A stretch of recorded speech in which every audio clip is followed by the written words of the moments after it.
এই first time এরকম একটা ডেজার্ট আইটেম আমি ট্রাই করলাম।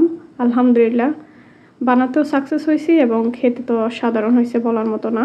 তো এই ইতালিয়ান তিরামিসুটা আমি কীভাবে বানালাম সেটাই আজকে আপনাদের সাথে শেয়ার করব। চলুন শুরু করি। তো প্রথমে আমি এখানে একটা বড় মিক্সিং বোল নিয়ে নিছি। এখানে আমি 1 বাটি হুইপ ক্রিম নিলাম।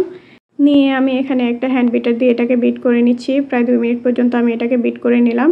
তো এরপরে এখানে আমি একটা ডানো ক্রিম নিয়ে এসেছি। এটা আমার থেকে দোকানদার 250 টাকা নিয়েছে। এখানে ক্রিম চিজও ইউজ করা হয়, তো এটা আমি দোকানে আসলে পাই নাই, তো ওই জন্য নিতে পারি নাই। তারপর আমি এখানে 2 টেবিল চামচ কনডেন্স মিল্ক দিয়ে দিলাম। দিয়ে এটাকে আবারও 2 মিনিট পর্যন্ত একটু বিট করে নেব। তো বিট করা হয়ে গেলে এটাকে আমি একটু ফ্রিজে রেখে দেব ক্রিমটাকে, যাতে একটু এটা সেট হয়ে যায়।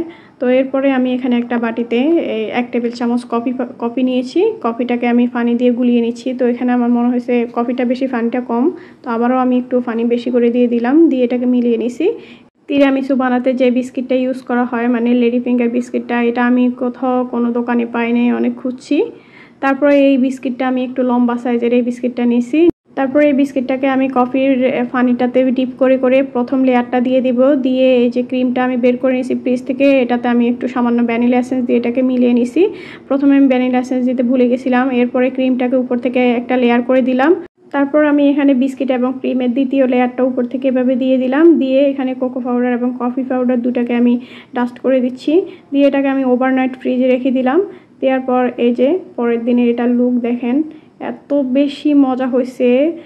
মানে বানায় যদি না খান তাহলে তো বুঝবেন না, আর যারা খাইছেন তো তারা তো জানেনই। তো আমি এটা মুখে দেওয়ার পর কিছুক্ষণের জন্য ভুলেই গেছি যে আমি ভিডিও করতেছি, শুধু খাইতেছি আর খাইতেছি আমরা। তো এই যে আমার তিরামিসু বানানো হয়ে গেল। তো কেমন লাগলো আপনাদের অবশ্যই কমেন্ট করে জানাবেন। আর আমার মতো এইভাবে সব কিছু অ্যারেঞ্জ করে বানিয়ে ফেলেন। তো আল্লাহ হাফেজ।